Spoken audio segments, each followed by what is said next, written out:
مسلمانوں کے ایمان کو ٹارگٹ کرنے کی کوشش ہو رہی ہے، اور مسلمانوں کے پاس ہے کیا؟ یاد رکھیے، ایمان سے بڑھ کر تو کوئی دولت نہیں ہے، کوئی نعمت نہیں ہے۔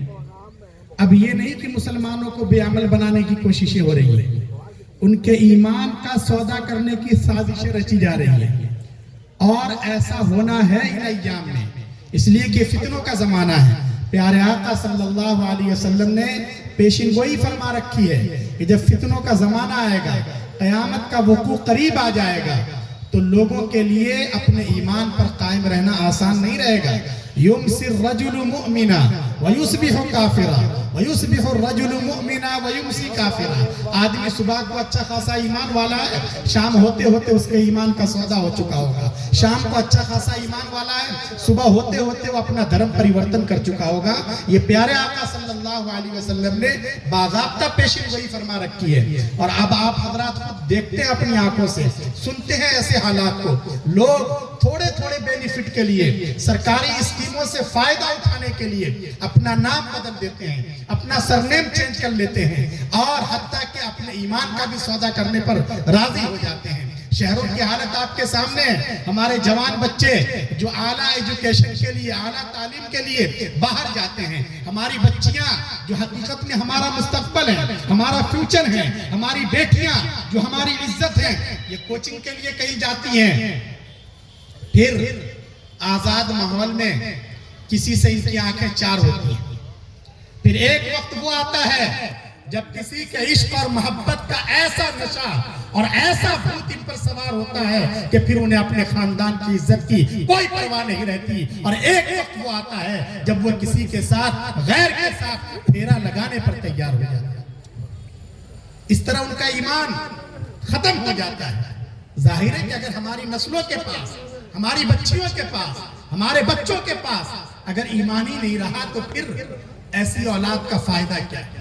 ایسی اولاد تو ہمارے لیے وبال جان ہے۔ اس لیے اس وقت سب سے زیادہ ہمیں اپنے ایمان کی حفاظت کی فکر کرنی ہے، اور مدرسے در حقیقت اسی مشن کے لیے قائم کیے گئے ہیں۔ دارالعلوم دیوبند کے بارے میں جب وہ قائم ہوا، انگریز جب اس دیش میں آئے ہیں، انگریز کیوں آئے تھے؟ ہمیں اور آپ کو یہی بتلایا جاتا ہے کہ ہمارا دیش سونے کی چڑیا کہلاتا تھا، ہمارے پاس بے پناہ سورسز تھے، ہمارے پاس کوہ نور جیسا ہیرا تھا، اور انگریز ان سب کو لوٹنا چاہتے تھے۔ ارے یہی بتلایا جاتا ہے نا ہمیں، ہماری تاریخ میں یہی سب چیزیں لکھی ہوئی ہیں۔ لیکن یاد رکھیے، یہ آدھا سچ ہے، پورا سچ نہیں ہے۔ پورا سچ یہ ہے کہ انگریز صرف یہاں کے سطح پر قابض ہونے کے لیے نہیں، بلکہ ان کے پاس ایک مشن تھا، ایک ویژن تھا، ایک فکر لے کر آئے تھے۔ ان کا ٹارگٹ یہ تھا کہ چاہے نام کے مسلمان رہ جائے، لیکن ان سب کو مسیحیت کے رنگ میں رنگ دیا جائے۔ چنانچہ جہاں جہاں انگریزوں کا اقتدار قائم ہوتا تھا، پادریوں کے پلٹن اتار دیا کرتے تھے۔ آپ اس وقت کی تاریخ کو پڑھیں، آگرہ میں کئی مسلم محلے ان پادریوں کی وجہ سے مرتد ہو گئے۔ یہ دارالعلوم دیوبند اور یہ جو مدارس قائم ہوئے، در حقیقت انگریزوں کے اسی مشن کے خلاف سینہ سپر ہو گئے۔ اور اگرچہ انگریز اقتدار قائم کرنے میں کامیاب ہو گئے، لال قلعہ پر ان کا یونین جیک لہرانے لگا، لیکن جو ایک خواب سجا کر آئے تھے کہ اس ملک سے مسلمانوں کا جنازہ نکل جائے گا، ایمان کا خاتمہ ہو جائے گا، اس میں وہ کامیاب نہیں ہو سکے۔ ان مدرسے کے بوریا نشین علماء نے اور ڈگر ڈگر، نگر نگر، کریا کریا ان کے نہج پر قائم ہونے والے مدرسوں نے الحمدللہ اس ملک میں ایمان کے چراغ کو باقی رکھا۔ آج مسلمان یہاں زندہ ہیں، اپنے ایمان کے ساتھ ہیں، اپنی نمازوں کے ساتھ ہیں، اپنی مسجدوں کے ساتھ ہیں، اپنے مدرسوں کے ساتھ ہیں۔ یہ سب در حقیقت انہی بزرگوں کے رہی منت، یہ ان کے احسانات ہیں اس ملک پر، یہاں کے مسلمانوں پر۔ آج بھی مدارس اپنے اس مشن کو لے کر آگے بڑھ رہے ہیں، اس لیے ہم سب کو اس بارے میں فکر کرنے کی ضرورت ہے۔ یہ تو عام طور سے مرتد بنانے کی کوششیں ہیں، ورنہ ایک فکری ارتداد ہوتا ہے۔ مطلب کیا؟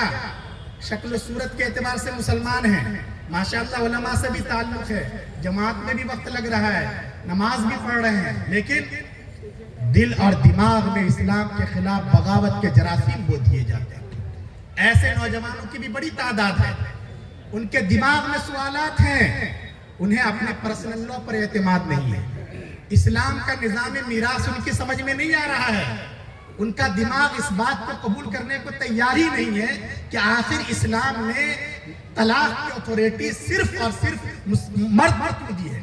عورتوں کے پاس یہ رائٹ اور حقوق کیوں نہیں ہے؟ یہ سب چیزیں ان کی سمجھ میں نہیں آتی. اس لیے وہ مذہب کو اور دین کو یہ سمجھتے ہیں کہ یہ تو آج کے حالات کے ساتھ نہیں چل سکتا. نماز پر اعتماد نہیں، روزے کے نظام پر اعتماد نہیں. اس طرح بھی نوجوانوں کی ایک بڑی تعداد دین سے دور ہوتی جا رہی ہے. یہ فکر